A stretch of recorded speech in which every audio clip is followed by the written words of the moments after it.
নমস্কার। ধর্মের পথে চলতে গিয়ে আমরা প্রায়ই এমন এক জায়গায় পৌঁছে যাই যেখানে আচারই হয়ে ওঠে মুখ্য, আর আত্মসন্ধান, যেটা ধর্মের মূল উদ্দেশ্য, সেটা আড়ালে চলে যায়। একাদশী, দ্বাদশী, পূর্ণিমা, অমাবস্যা, উপোস, নিয়ম, বিধি, নিষেধ, এসবের প্রত্যেকটিরই নিজস্ব গুরুত্ব আছে। কিন্তু প্রশ্ন হলো, এগুলোর উদ্দেশ্য কি? এগুলো কি আমাদের মুক্তির দিকে নিয়ে যাচ্ছে, নাকি অজান্তেই নতুন এক বন্ধনে আবদ্ধ করছে? খুব গভীরভাবে দেখলে বোঝা যায় যে তথাকথিত ধর্মপরায়ণ যেসব মানুষ এবং তথাকথিত যেসব ভোগী মানুষ, দুজনেই কোনো না কোনো আসক্তির শৃঙ্খলে বাঁধা। একজন ধর্মাচারের মধ্যে নিজেকে বেঁধে রেখেছে, আর একজন ভোগ বিলাসের মধ্যে নিজেকে বেঁধে রেখেছে। কিন্তু বন্ধনই, তা থেকে কোনোদিন মুক্তি, অর্থাৎ কিনা মোক্ষ, যার এক নাম, সেটা আসতে পারে না। সেটা সোনার বন্ধন হোক, লোহার বন্ধন হোক, সেখানে কোনোদিন মুক্তির স্বাদ আসে না। ঈশ্বর, আল্লাহ, ভগবান, পরম ব্রহ্ম, গড, যাই বলি, যে নামেই তাকে ডাকি না কেন, তিনি কেবল ভয়ের বিষয় নন, তিনি কেবল শৃঙ্খলের বিষয় নন, তিনি কি শুধুই নিয়ম ভঙ্গের শাস্তিদাতা?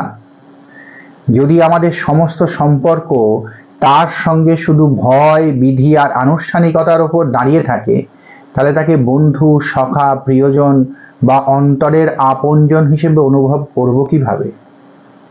শাস্ত্রের বহু স্থানে ঈশ্বরকে পিতা, মাতা, বন্ধু, সখা, প্রেমিক, এমনকি নিজের আত্মার স্বরূপ হিসেবেও দেখানো হয়েছে। কারণ প্রকৃত আধ্যাত্মিকতা ভয় থেকে নয়, ভালোবাসা থেকে জন্ম নেয়, প্রেম থেকে জন্ম নেয়। ভয় দূরত্ব সৃষ্টি করে, ভালোবাসা নৈকট্য আনে। ভয় মানুষকে নতজানু করে, কিন্তু প্রেম মানুষকে একাত্ম করে। যার সঙ্গে প্রেম আমরা করি, তার প্রতি আমরা একাত্ম অনুভব করি। আর পরম ব্রহ্ম তো আমাদেরই একাত্ম রূপ, আমাদের অন্তরে বসবাস করে। আমার যে শক্তি, সেটা তো তার থেকেই এসছে। আমরা অনেক সময় ভাবি কঠিন কঠিন আচার, দীর্ঘ উপবাস, জটিল ধর্মকর্মই ঈশ্বর প্রাপ্তির একমাত্র পথ। অথচ হয়তো তিনি আমাদের থেকে কখনো দূরে ছিলেনই না। তিনি আমাদের অন্তরের গভীরতম স্তরে, আমাদের চেতনার একদম গভীরে, কোনো এক কোণে, আমাদের প্রত্যেক নিঃশ্বাসের মধ্যেই উপস্থিত।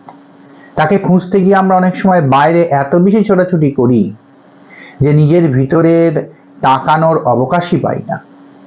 নিজেকে জানা, নিজের অন্তরের সেই অন্তঃপুরুষকে চিনতে পারা, নিজের সত্যকে, স্বরূপকে উপলব্ধি করা, এও এক মহান সাধনা।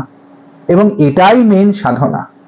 যে মানুষ নিজের সঙ্গে শান্তিতে থাকতে পারে না, সে ঈশ্বরের সঙ্গেও শান্তিবাস বা সহবাস করতে পারে না।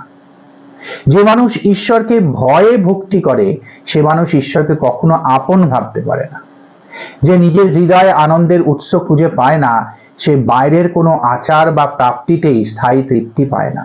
আর তৃপ্তি না এলে মুক্তি আসে না। মুক্তি কোনো দূরের গন্তব্য নয়।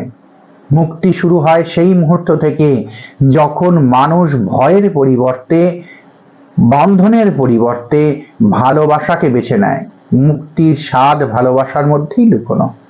অন্ধ অনুসরণের পরিবর্তে সচেতনতাকে গ্রহণ করে, বরং বাইরের কোলাহলকে সে বিসর্জন দেয় এবং নিজের অন্তরের নীরবতার কাছে নিজেকে পৌঁছে দেয় এবং খোঁজে পরম ব্রহ্মকে।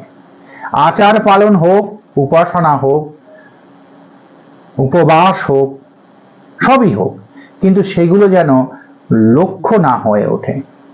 পথ হয়, কিন্তু লক্ষ্য যেন না হয়। যেন পথ, আমরা তো চলবই, কিন্তু পথ যেন আমাদের গন্তব্য না হয়ে ওঠে। পথ আমাদের গন্তব্যে পৌঁছানোর একটা উপায় মাত্র। আর সেই গন্তব্যে পৌঁছানোর নিজের সত্য সত্তার উপলব্ধি, অন্তরের পরম আনন্দ, এবং সেই চিরন্তন উপস্থিতির একাত্মতা মাধ্যমেই সম্ভব।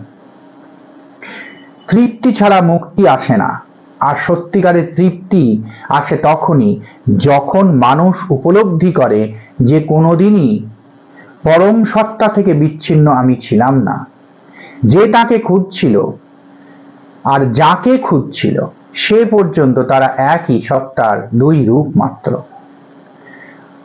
তখন ধর্ম আর বন্ধন নয়, হয়ে ওঠে স্বাধীনতার উৎসব। জীবন আর বোঝা নয়, হয়ে ওঠে পরম আনন্দের এক অনন্ত প্রকাশ।